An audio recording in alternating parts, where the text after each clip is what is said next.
My parents labeled me their bad luck. When I walked away, I took all my luck with me. Have you ever been told your entire life that you're a walking disaster? That your very existence is a curse?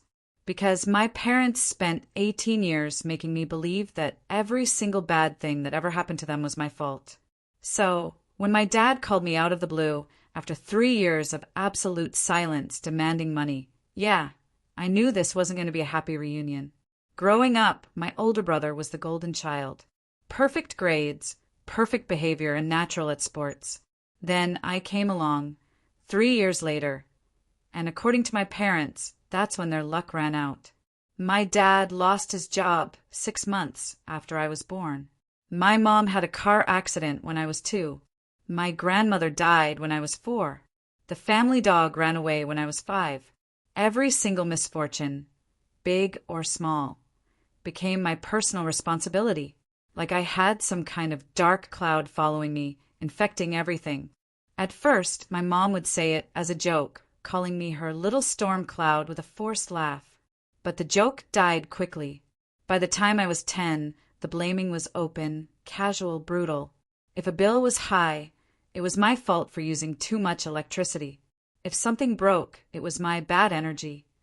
If my dad didn't get a promotion, it was the burden of raising an unlucky child.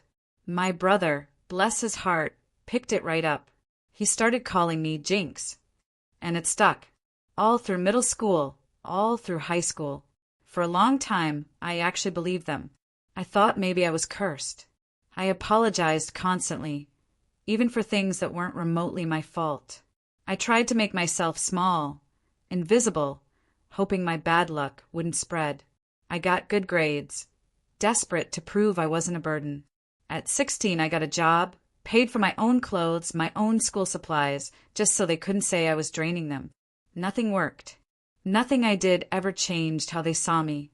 When I was 17, my brother got into a good college. My parents threw him this massive party, invited all their friends, bragging about how he'd make them proud. A year later, I got accepted to the exact same college, with an even better scholarship. My mom just shrugged, saying it probably wouldn't last, because things always fall apart for you.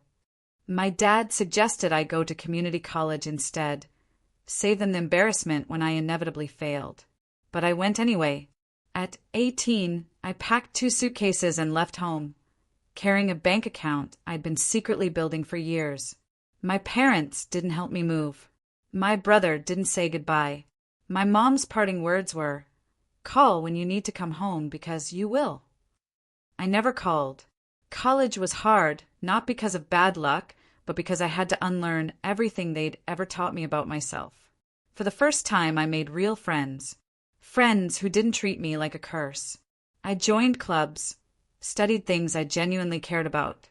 I even failed a test once, and my roommate just said, "It's okay, we'll study harder next time." No blame, just support. She just helped me do better. I graduated with honors. Got a job at an architecture firm for hours from my hometown. In 5 years, I worked my way up to project manager. I bought a small condo with my own money. I adopted a cat who, surprisingly, didn't run away. I dated someone, Celine, who actually liked being around me. Everything my parents said would fall apart, it stayed together, because I built it myself without their voices in my head. Meanwhile, things back home were crumbling. My dad's drinking finally caught up to him, and he lost another job. My mom's health declined because she refused doctors until things became critical.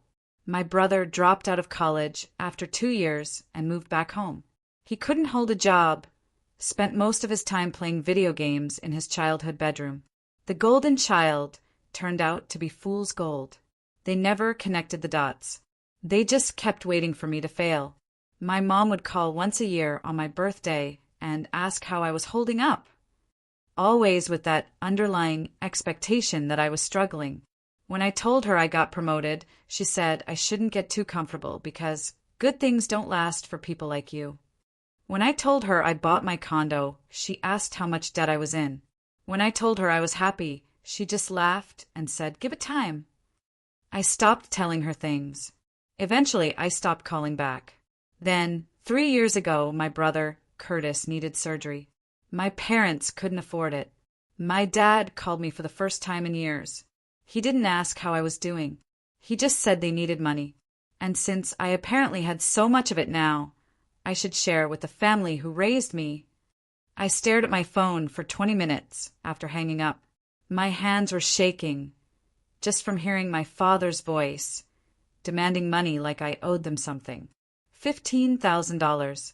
The number kept repeating in my head, like a broken record. 3 years of silence, and this is what broke it? Not an apology, not even a hello. Just a dollar amount, and the expectation that I'd pay it. My chest felt tight, a crushing feeling I hadn't experienced since I left home. That same old blame for just existing.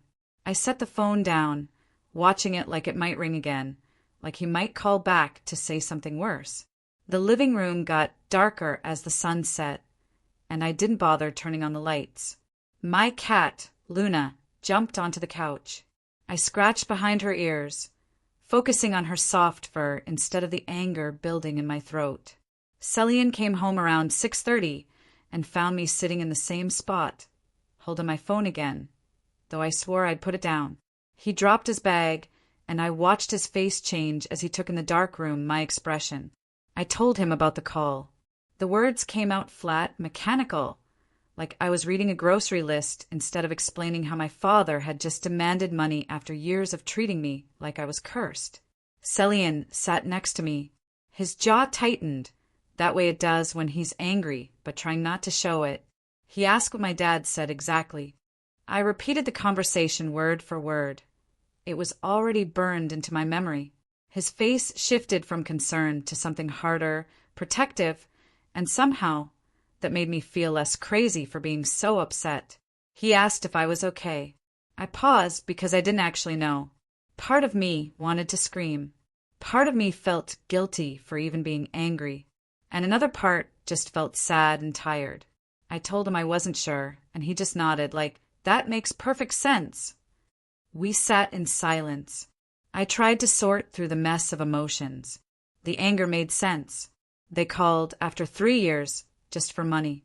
But the guilt, that confused me. This nagging voice saying, maybe I should help because he's family. Maybe refusing makes me just as bad as them. And then, underneath it all, the sadness. This heavy realization that this is what our relationship had become. They only reached out when they needed something. I grabbed my phone, pulled up my therapist's number. My hands shook a little as I dialed. I got Melina's voicemail after hours. I left a message, asking if she had any emergency slots. I could feel old patterns trying to crawl back into my brain. The voice in my head sounded exactly like my mother, telling me I was selfish, that family helps family, that good daughters don't abandon their brothers. I hated that voice. I hated that it still had power over me. I hung up and told Celian I'd called Melina. He squeezed my hand. "Good idea," he said. That night, I lay in bed, staring at the ceiling. My brain wouldn't shut off, just cycling through memories I thought I'd dealt with. I remembered being 6, my dad losing another job, my mom saying it was because having me around stressed him out. I was 6 months old when he lost the first job. That was somehow my fault too. The car accident when I was 2, my mom telling the story for years about how she was distracted thinking about me. My grandmother dying of cancer, my parents talking about bad luck following our family, looking at me like I'd personally given her the disease. The memories kept coming, each one a little cut that never quite healed. I realized I was crying, silently. Melina's office called back the next morning. She had a cancellation at 2 p.m. I called in sick to work, which I never do. I spent the morning pacing, trying to distract myself. I cleaned the already clean kitchen, organized my bookshelf by color, then by author, then back to color. Started 3 different shows on streaming. Couldn't focus on any of them. When it was finally time to leave, I got to her office 15 minutes early, sitting in my car, rehearsing what I wanted to say. I walked into her office feeling like I'd gone backward in time, like I was the anxious 23-year-old who first started therapy, not the 28-year-old who thought she had her life together. Melina gestured to the familiar chair, and I sat down, tears already building. She asked what happened, and the words just poured out for 15 straight minutes. My father's voice, the money demand, all of it. She just listened, nodding occasionally. When I finally stopped talking, she waited a moment, then asked, "What do you actually want to do?" Not what I think I should do, or what would make me a good person, but what I genuinely wanted. I admitted I'd already looked up Curtis's condition online, spent an hour reading medical websites. It was real, necessary. Without it, he could have serious complications. But I also knew my parents had let him live at home, rent-free for years, playing video games while they paid for everything. They never made him get a job with insurance. Never pushed him to be independent, the way they'd pushed me out the door at 18. I was paying for my own clothes at 16. He was 31, and they still did his laundry. Melina asked why Curtis didn't have insurance. The question made me stop and think. I realized it was because he'd never held a job long enough to qualify for benefits. He'd worked maybe 6 months total in the last 5 years, always quitting or getting fired, always moving back home, where my parents enabled him. They let him stay dependent while they blamed me for being a burden when I was literally a child. The double standard sat heavy in my chest. I was paying my own way as a teenager, and he's in his 30s getting completely supported. But somehow, I'm the one who gets the call demanding money. We spent the next 30 minutes talking about the difference between helping family in an actual crisis versus rewarding the same broken patterns that made me leave in the first place. Melina pointed out that giving the money without conditions would just confirm their belief that I exist to solve their problems, that I'm responsible for fixing everything that goes wrong in their lives. She asked what message it sends if I hand over $15,000 after they spent years telling me I was the source of all their bad luck. I hadn't thought about it that way, but she was right. It would be like agreeing with them, like accepting that I did owe them something for the burden of raising their cursed daughter. I left therapy with homework. Write down exactly what I'm willing to offer and what my boundaries are before I respond to my father. The idea of setting terms instead of just saying yes or no felt strange, scary, and maybe a little powerful. Melina reminded me that I get to decide what kind of relationship I have with them, that I don't have to accept the role they assign me. I drove home, thinking about what reasonable help might actually look like. Something that didn't make me feel like I was betraying myself, but also didn't completely abandon Curtis when he was sick. That night, Celian came home and found me at the kitchen table, laptop open, notebook covered in scribbled thoughts. He set down his bag, kissed the top of my head, and asked what I wanted for dinner. I told him I didn't care, and he suggested Thai. While we waited for food, he sat across from me and asked how I was doing. I closed my laptop. I admitted I'd been going in circles all day trying to figure out the right thing. He reached across the table, took my hand. He reminded me there might not be a clear right answer, but that didn't mean I couldn't set boundaries around what I was willing to offer. The food arrived, and we ate at the table, not in front of the TV like usual. Between bites of pad thai, I told him I kept thinking about Curtis needing the surgery, and how it felt wrong to ignore that completely. Celian nodded. He got it. Wanting to help didn't make me responsible for fixing everything my parents had messed up.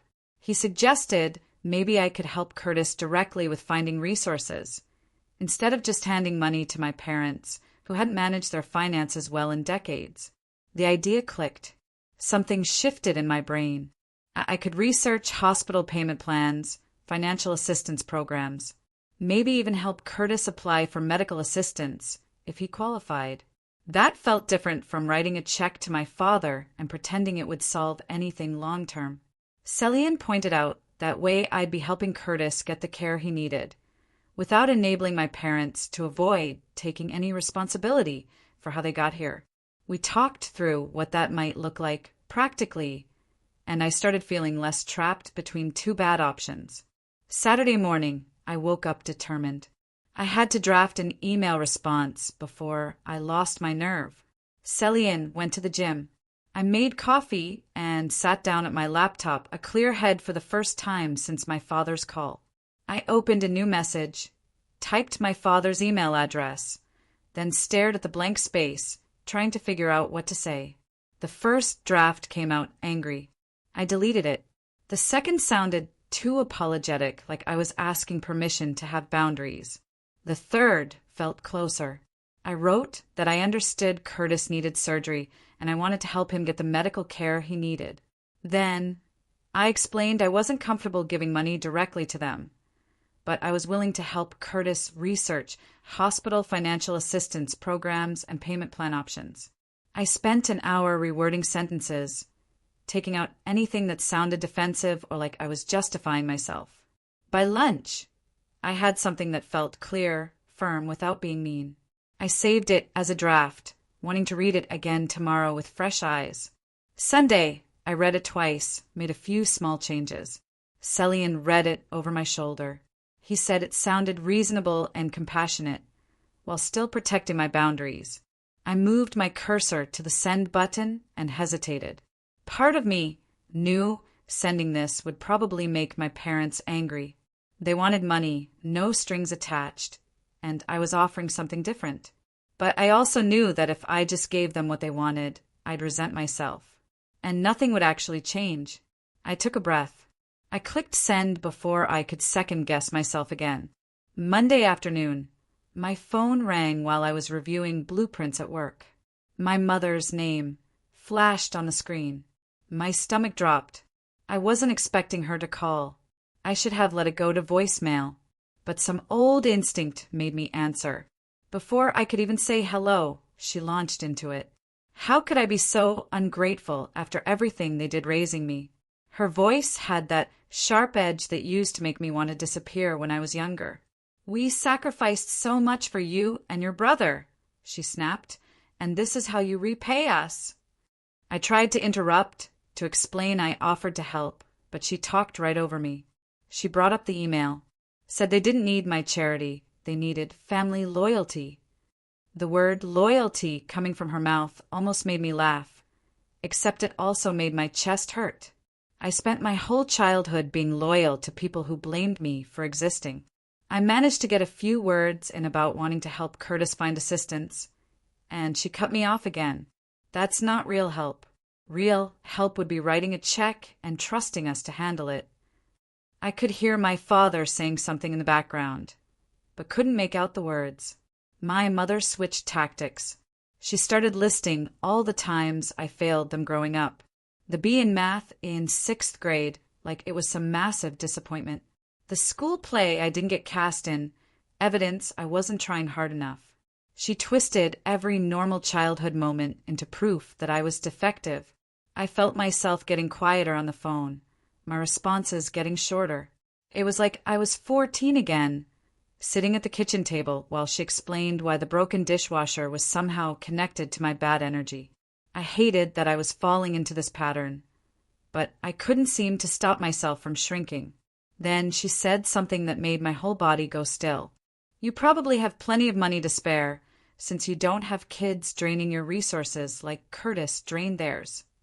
The casual way she blamed a child for being born, for needing things, it broke something loose in my chest. I actually laughed out loud. It surprised both of us. The laugh wasn't happy. It was the sound of something finally snapping after being bent too far for too long. She asked what was so funny, her voice ice cold. And I told her, that's exactly the problem.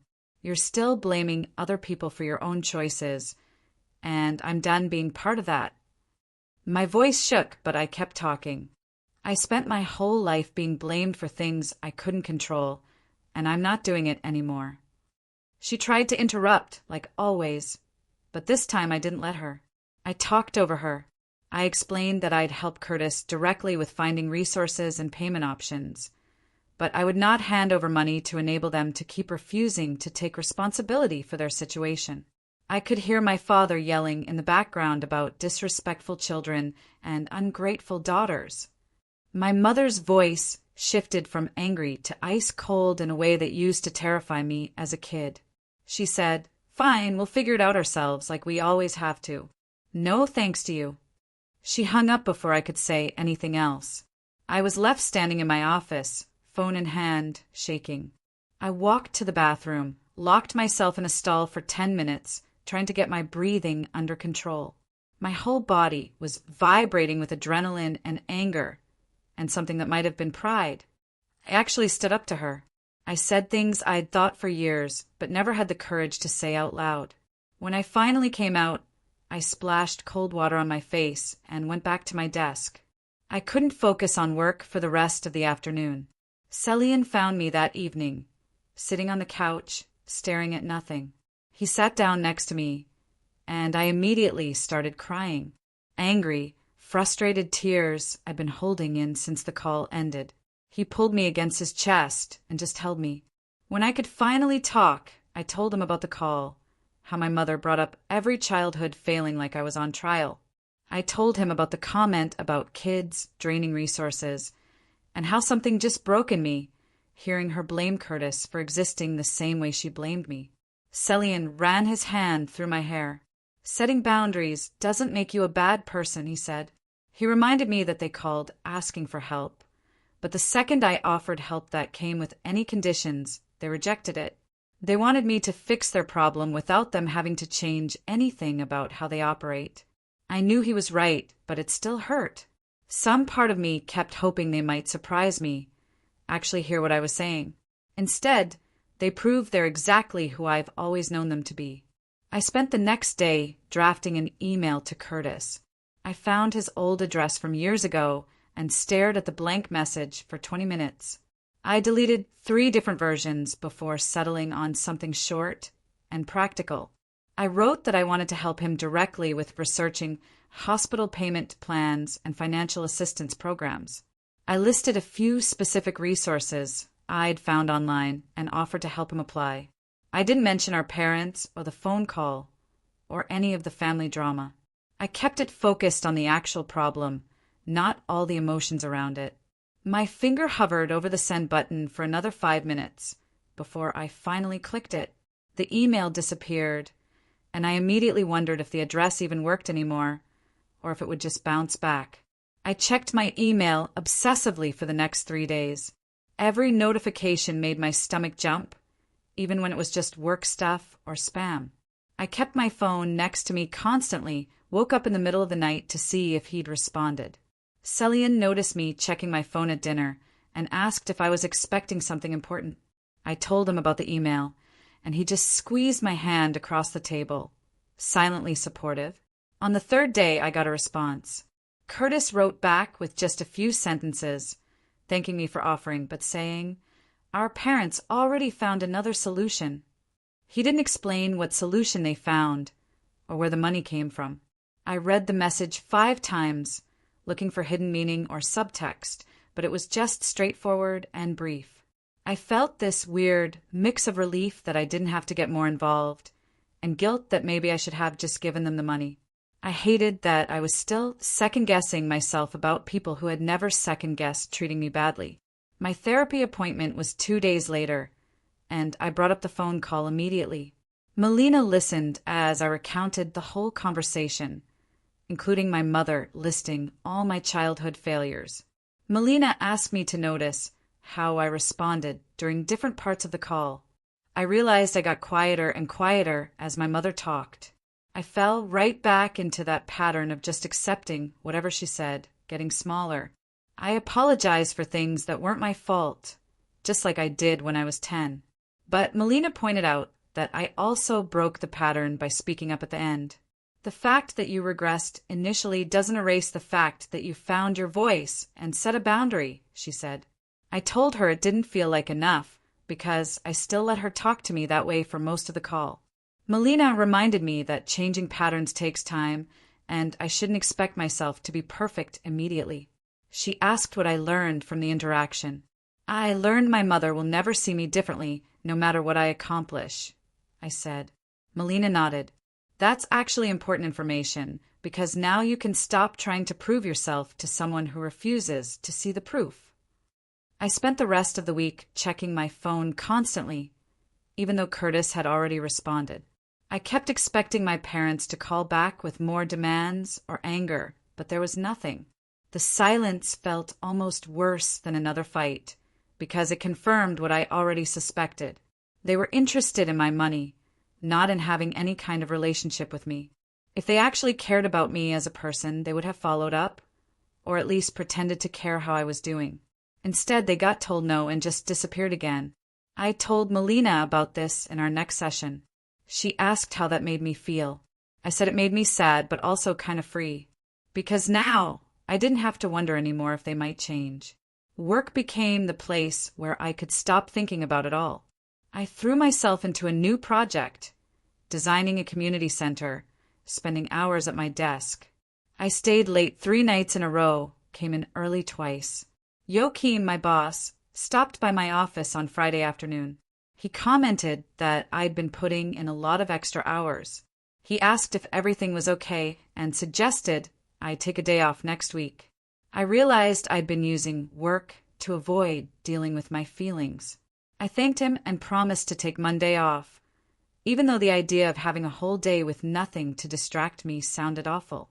Alyssa, a senior colleague I admired, caught me in the break room that afternoon and asked if I wanted to grab lunch. We went to a place down the street, ordered salads we barely touched. I told her everything. The family scapegoat, my brother's surgery, my father's call, my mother's brutal voicemail, how I'd finally stood up to her, but still felt guilty. Alyssa listened without interrupting. When I finished, she told me she'd been no contact with her own father for 6 years. She said the guilt never completely goes away, but it does get easier over time. Her father was controlling and manipulative, she explained, and cutting him off was the healthiest thing she ever did for herself. Hearing someone I respected professionally talk about having similar family problems made me feel so much less alone. Alyssa said something that really stuck with me. Choosing yourself isn't selfish when the alternative is setting yourself on fire to keep others warm. I know it's a common saying, but hearing it from her made it feel real. She's successful, respected, clearly has her life together, and she made the same choice I was making.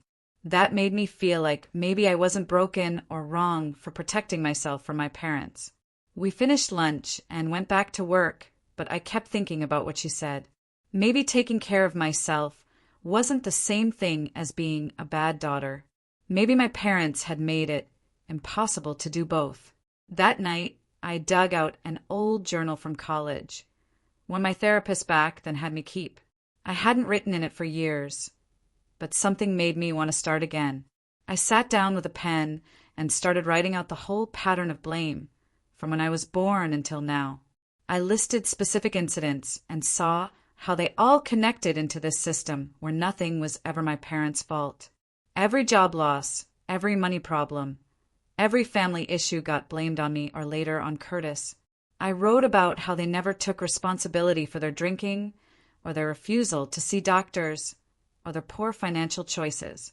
Seeing it all laid out on paper helped me understand it as a pattern instead of just random bad moments.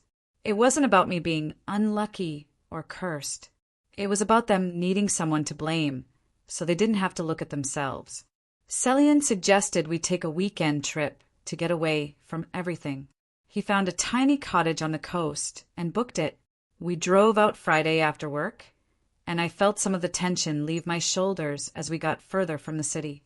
The cottage was small and old, but right on the beach. I spent Saturday morning walking along the sand by myself while Celian slept in. The ocean was cold and gray. The wind whipped my hair around, but I kept walking. I thought about how the physical distance from my hometown mirrored the emotional distance I was trying to keep. Being 4 hours away wasn't enough. Sometimes I needed to be here where they couldn't reach me and where I could hear myself think. Walking on the beach, I had this moment of clarity that felt obvious but also completely new. My parents' whole narrative about me being bad luck was never actually about me. I was 6 months old when my dad lost his job. I was 2 when my mom got in a car accident. I didn't cause those things. But it was easier for them to blame a baby than admit my dad got fired for performance issues or my mom was driving distracted. Every bad thing that happened after that got added to the story because they needed the story to be true. If I was the problem, then they didn't have to change anything about themselves. They could keep making poor financial decisions, refusing to deal with their health, blaming it all on their unlucky daughter. The realization didn't make it hurt less, but it made it make sense. It was never about me. It was always about them. I got back to my condo and dug through my contacts until I found Heist's number. We hadn't talked in months. She answered on the third ring, sounding surprised and happy to hear from me. We spent the first 10 minutes catching up on basic stuff, her new job, my promotion, her cat. Then I told her about the whole situation. She listened without interrupting. When I finished, she reminded me of freshman year when I apologized to our dorm neighbor for breathing too loud. She said I used to apologize for existing, and now I was setting boundaries with people who spent 18 years making me feel worthless. She told me she was proud of how far I'd come, and I didn't realize how much I needed to hear that until the words hit me. We talked for another hour, and it felt good to just exist with someone who knew me when I was still learning how to be a person. Near the end of the call, Hai mentioned she was getting engaged next month, planning a spring wedding. She asked if I'd be in the wedding party, and I said yes immediately without even thinking about it. The request filled me with this pure joy that had nothing to do with my family drama. This was my life now. These were the people who chose me, and I chose them back. After we hung up, I sat on my couch feeling lighter than I had in weeks. The next day, I was cleaning out my closet looking for a jacket when I found a cardboard box shoved in the back corner. Inside were old family photos my mom gave me when I moved out.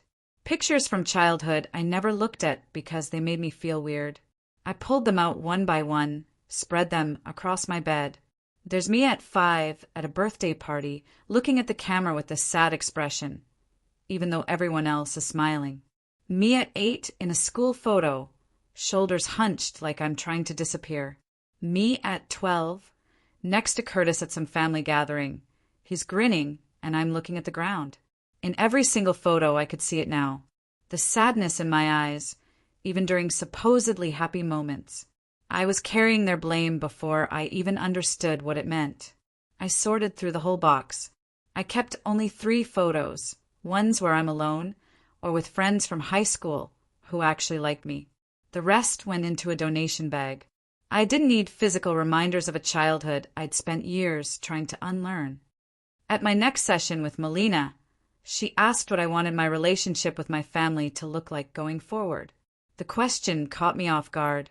I'd been so focused on what I didn't want that I hadn't thought about what I did want. I sat there for a full minute. Finally, I told her I didn't want no contact forever, because that felt like letting them win in a different way. But I also couldn't go back to accepting their version of reality, where everything wrong in their lives was somehow my fault. Melina nodded. She suggested we practice potential future interactions so I could maintain boundaries without getting defensive or trying to change their minds. We spent the rest of the session role-playing different scenarios. Melina played my mother, accusing me of abandoning the family, and I practiced responding calmly, without explaining myself or arguing. It was way harder than I expected. Every time Melina threw an accusation at me in my mother's voice, I felt myself getting smaller and quieter, like I was 15 again. We ran through the same conversation 5 times before I could get through it without either shutting down or getting angry. Melina told me that was normal, that years of conditioning don't disappear just because I understand them now. That night, I sat down with my laptop and started writing a letter I didn't plan to send. I wrote out everything I wished I could say to my parents about the damage their scapegoating caused. I wrote about being 10 and believing I was cursed. About paying for my own school supplies at 16 because I didn't want to be a burden. About graduating college with honors and still waiting for them to be proud of me. About building a whole life 4 hours away because I couldn't breathe in their house anymore. The letter ended up being 4 pages long.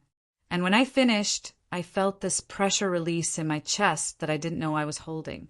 I saved it in a folder on my computer and closed the laptop. A month passed with no contact from my parents, and I almost forgot about the whole thing. Then Curtis emailed me out of nowhere with a brief update. His surgery went well, and he was recovering at home. The email was only 3 sentences long, but at the end he added this awkward line, thanking me for offering to help, even though they ended up not needing it. It was the closest thing to an apology I'd ever gotten from him, and I read it 5 times, trying to figure out if I was reading too much into it. I waited a day before responding, so I didn't seem too eager. I wrote back, saying I was glad he was okay and that I was here if he ever wanted to talk. No pressure. I kept it short and left the door open for future contact without pushing him. Building some kind of relationship with Curtis, separate from our parents, felt possible in a way reconciling with them didn't. He was starting to see things differently, and maybe that was enough for now. At work the following week, Joachim called me into his office, and I spent the whole walk there wondering what I did wrong. Instead, he told me I was being assigned to lead a major project, designing a new public library downtown. It was the biggest project of my career so far, and I just stood there, staring at him, trying to process it. Joachim said I earned it through 5 years of consistent, excellent work, and he trusted me to handle it. I actually let myself believe him, instead of waiting for the other shoe to drop or for him to realize he made a mistake. The project consumed my focus for the next few weeks in the best way possible.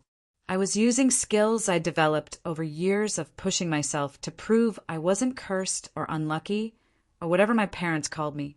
I worked late most nights, sketching ideas, meeting with the design team, presenting concepts to the client. Halfway through one presentation, I caught myself thinking my parents would probably say, "This success won't last, something will fall apart." Then I consciously chose to ignore that voice and kept talking about load-bearing walls and natural light optimization. The client loved the design. Joachim walked me back to my desk and mentioned that the team wanted to grab drinks Friday to celebrate landing the project. I told him I'd be there, feeling this weird mix of pride and disbelief that I was leading something this big. Celine texted me that afternoon, asking how the presentation went, and I sent back 3 celebration emojis because I didn't trust myself to put it into words without sounding too excited. He responded immediately, saying we should do something special this weekend. 2 days later, he told me he'd made reservations at that Italian place downtown and invited Alyssa, plus a few people from my office. I spent 20 minutes staring at my closet, trying to figure out what to wear to a celebration dinner for my own success, which felt ridiculous, but also kind of nice. We met at the restaurant Friday night. There was this moment when I walked in and saw everyone already sitting at a table, waiting for me. Alyssa waved me over. Celine pulled out my chair like this was some kind of formal event. Joachim had ordered appetizers for the table and kept talking about how impressed the client was with my presentation. I sat there, listening to people I worked with every day say genuinely nice things about my work. And it hit me. This is what normal feels like. Nobody's waiting for me to fail. Nobody's making jokes about how long my luck will last. These people actually like having me around and think I'm good at what I do. Alyssa raised her glass. She said she knew I'd be running projects within a year of mentoring me. The whole table toasted, and I had to blink back tears because I'd never had people celebrate me like this. My parents threw my brother a huge party when he got into college, but told me not to make a big deal about my scholarship. This dinner with work friends meant more to me than any family gathering ever did. The next week, my phone reminded me it was my mother's birthday. I stared at the notification for a solid minute before swiping it away. Every single year since I left home, I'd called her on her birthday, even when she barely acknowledged mine. This year, I didn't pick up the phone. I felt guilty for about an hour. That old familiar knot in my stomach that says I'm being a bad daughter. Then I remembered she didn't call on my last birthday, breaking her yearly pattern of checking in to see if I'd failed yet. She couldn't even bother with her usual concerned voice, asking how I was holding up. The guilt faded pretty quick after that. I spent the rest of the day working on project plans and didn't think about her again until Celian asked that evening if I'd talked to my family. I told him no, and he just nodded, squeezed my hand, didn't push me to explain. My next session with Melina happened 2 weeks later, instead of our usual weekly schedule. She suggested spacing them out since I'd been doing better, and I agreed, even though part of me still wanted that weekly check-in. We spent the first few minutes catching up on the project, the dinner, my mother's birthday. Melina leaned back in her chair and said something that caught me off guard. She told me, "You're not just surviving anymore. You're actually doing well. You're building a life based on what you value, instead of just reacting to your family's rejection." I sat with that for a minute because she was right. The condo, the job, the relationship with Celian, the friendships with Alyssa and my coworkers. None of it happened because I was running away from my parents. It happened because I chose it. I built it on purpose. Melina asked how that felt, and I told her it felt weird and good, and sometimes scary because there's this voice in my head that still expects it all to fall apart. She reminded me that voice belongs to my mother, not to me, and I get to decide whether to listen to it.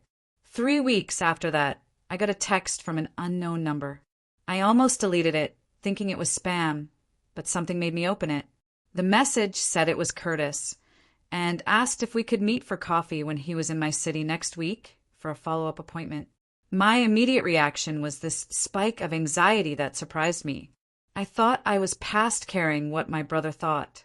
I stared at the message for 10 minutes, trying to figure out what he wanted. Part of me wanted to ignore it, but another part was curious why he was reaching out now. I texted back, "Sure, we can meet at a coffee shop near the hospital. Somewhere public where I can leave if it gets weird." He responded with a thumbs-up emoji and a time. I spent the next week wondering if I'd made a mistake agreeing to this. Curtis showed up looking healthier than I'd seen him in years. He'd gained some weight back, didn't have that gray, exhausted look he had when I saw him at the hospital. We ordered coffee, sat at a corner table. The first 10 minutes were so awkward, I almost regretted coming. He asked about work, and I gave short answers. I asked about his recovery, and he did the same. We were dancing around whatever he actually wanted to say. Then he put his cup down and looked at me directly for the first time. He told me he'd been thinking a lot during recovery about how our family worked, how things went down when we were kids. He said he was starting to see things differently now that he'd had time away from the house. I didn't say anything, just waited for him to keep talking. He mentioned how our parents freaked out when he needed surgery, how they couldn't handle the stress of actually having to take care of someone. He watched them scramble and panic and blame everyone but themselves for not having money saved. It made him realize some things he didn't want to see before. He didn't give me a full apology, and I didn't expect one. What he did say was that he knew he benefited from being the golden child while I got blamed for everything. He admitted he went along with it because it was easier than questioning them. He said watching our parents scramble for money and fall apart over his medical bills made him realize they're not actually good at taking care of anyone, including themselves. They just needed someone to blame, and I was convenient. I appreciated his honesty more than I expected to. I didn't need him to completely reject our parents or validate every single thing I went through. Just hearing him acknowledge that the family dynamic was messed up and he played a role in it felt like enough. We ended up talking for almost 2 hours, way longer than I planned. We talked about college and how he dropped out, about the years he spent in their house playing video games because he didn't know what else to do. He asked about my life now and actually listened when I told him about the architecture firm in Celian and my condo. Before we left, we agreed to stay in touch, maybe build something new instead of trying to fix a sibling relationship that never really existed in the first place. Near the end of our conversation, Curtis mentioned he was finally looking for a real job. He'd been applying to places and had a few interviews lined up. He said our parents were upset about him wanting to move out, that they kept telling him he wasn't ready or he should save money first. I realized, sitting there, listening to him, that they needed someone to manage and control. When I left, they still had Curtis. But now that he was getting healthier and wanting independence, they were losing their grip. Without me there to blame, Curtis became the target in different ways. Not the scapegoat, exactly, but the project, the person they could hover over and make decisions for. He was starting to see it now, and he wanted out. After Curtis left, I sat in my car for a few minutes before driving home. Then I called Melina, even though it wasn't our session day. She answered, and I told her about the meeting, about everything Curtis said. I was surprised by how much lighter I felt. Having Curtis acknowledge even part of the family dysfunction made me feel less crazy about my decision to distance myself.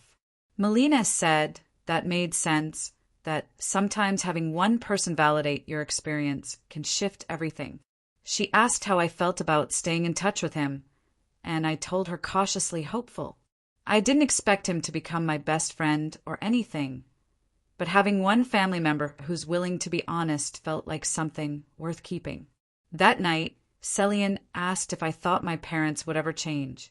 We were sitting on the couch with Luna curled up between us, and he asked the question carefully, like he wasn't sure if I wanted to talk about it. I thought about it for a real minute before answering. I told him I'd stopped needing them to change. Whether they grow or learn or stay exactly the same doesn't have to determine my peace anymore. I built a life without them, and it's good. If they want to be part of it someday, they'll have to meet me where I am, instead of expecting me to shrink back into the role they assigned me. Celian nodded, pulled me closer, and we sat there in comfortable silence. Luna stretched and dug her claws into my leg, and I didn't even mind because this moment right here, this quiet evening in my own home, with someone who loves me and a pet who didn't run away, this is the life I chose, and it's enough. The holidays snuck up faster than I expected. November arrived with cold mornings and early darkness, and suddenly everyone at work was talking about Thanksgiving plans. Celian asked what I wanted to do, and I realized for the first time in my life I didn't have to dread the obligatory phone call home or feel guilty for not showing up. I told him I wanted to host something at our place, invite people who actually wanted to be around us. He grinned and started making a list of friends. We spent a week planning the menu and cleaning the condo, and I caught myself actually excited instead of anxious. Alyssa brought wine and homemade rolls. 2 of Celian's coworkers showed up with desserts. Luna hid under the bed for the first hour, then slowly crept out to investigate all the new people. We crowded around my small dining table that barely fit everyone and passed dishes family style, and it felt warm and real in a way holidays at my parents' house never did. Halfway through dinner, Alyssa refilled her wine glass and asked how I was doing with all this, gesturing at the table like she meant more than just the food. I took a minute to think about my answer, because she deserved honesty. I told her I was sad about what could have been, about the family I should have had, but didn't. But I wasn't willing to sacrifice my well-being anymore for people who refused to see me clearly. She raised her glass. "That's the healthiest thing I've heard all year," she said. Everyone else raised their glasses too, and we toasted to chosen family and new traditions. And I felt something settle in my chest that had been unsettled for years. My phone buzzed during dessert, and I almost ignored it, but something made me check. It was a text from Curtis. Just a few words, saying he was thinking of me and hoped I was having a good day. Nothing elaborate or emotional, just brief and genuine. I stared at the message for a long moment, then saved it to a folder I'd started keeping of the few good family moments I have. It's not much, but it's real, and that matters more than I expected it to. I texted back a simple thanks and same to you, then put my phone away and rejoined the conversation. Celian caught my eye across the table, and I smiled at him, feeling hopeful about having at least one family connection that isn't built on blame and dysfunction. Work picked up the week after Thanksgiving as we pushed toward the project launch deadline.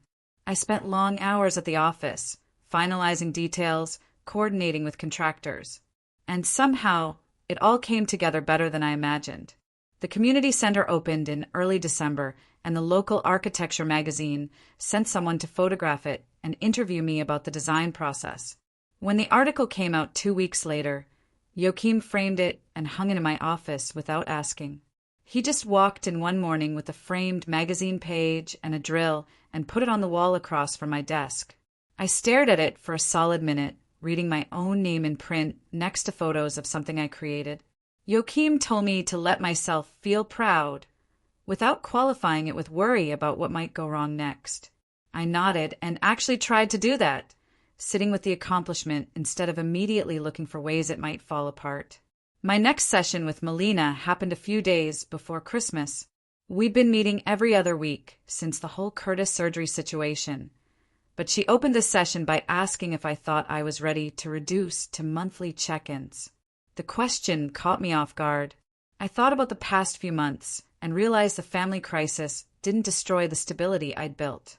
I handled it without falling apart or reverting to old patterns for more than brief moments. I told Melina, yes, I think I'm ready. And she smiled like she already knew my answer. We spent the rest of the session talking about what monthly check-ins would look like and what warning signs to watch for that might mean I needed more frequent support again. Walking out of her office, I felt proud in a different way than the magazine article. This pride was quieter and deeper, about emotional work nobody sees, but that matters just as much. Cellian and I were washing dishes one night when he brought up the future in a way that felt different from our usual vague planning. He asked if I'd thought about getting engaged, and my immediate reaction was to check myself for panic about cursing our relationship.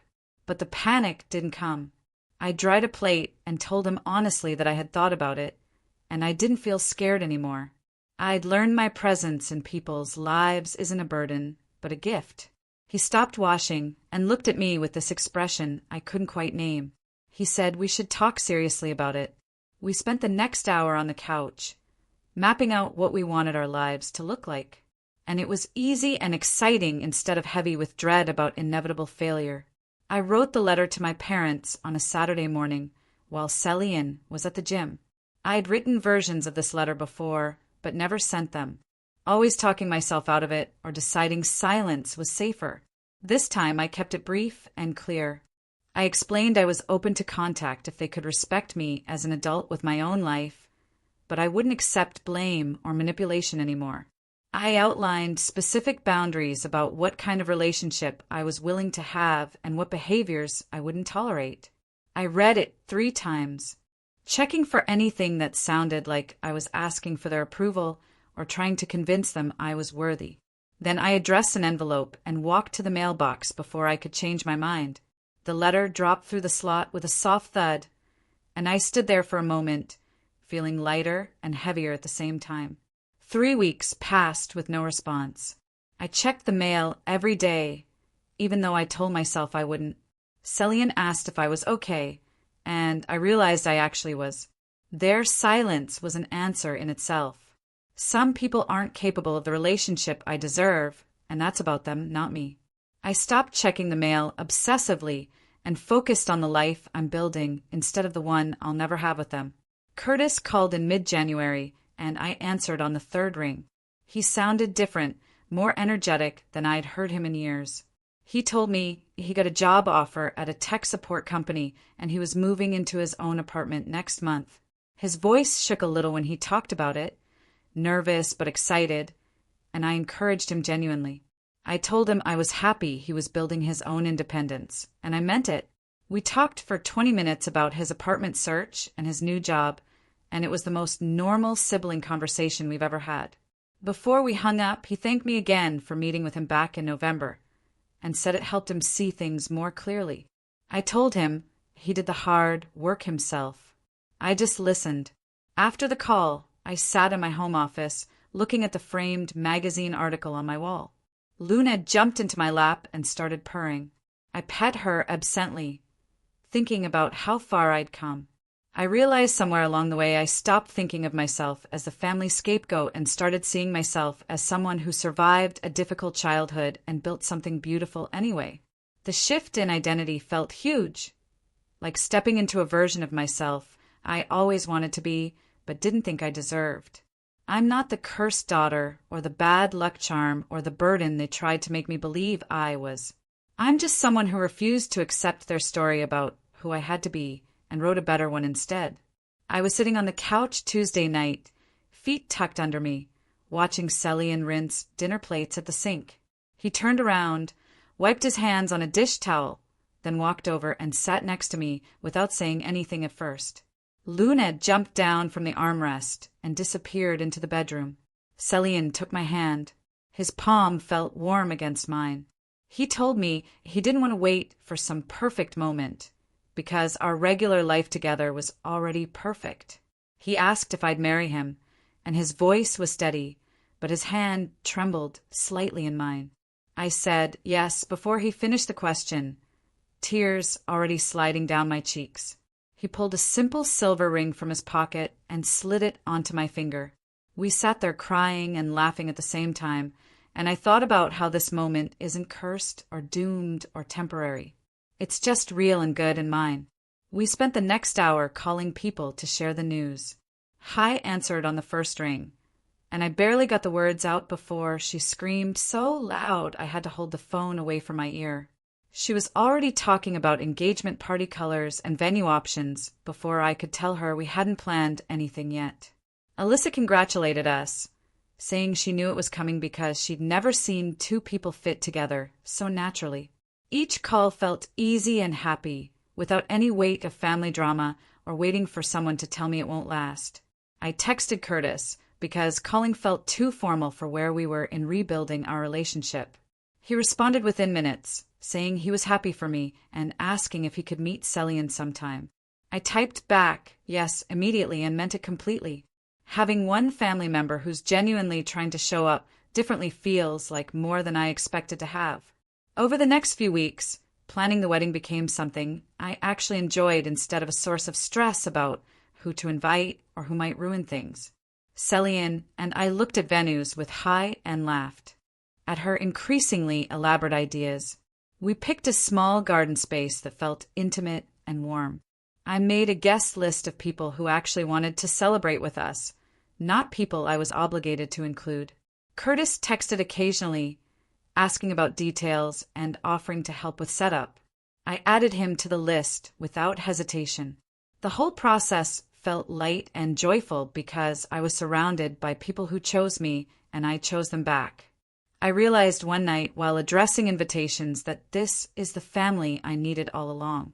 Not the one I was born into that treated me like a burden, but the one I built myself from friends and partners and the one brother who decided to do better. That's not bad luck or a curse finally breaking. That's just the best thing I ever did for myself. So, what about you? Have you ever had to choose between your family and your own well-being? What would you have done if your parents called asking for money after years of silence and abuse? Let me know in the comments below. I really want to hear your thoughts.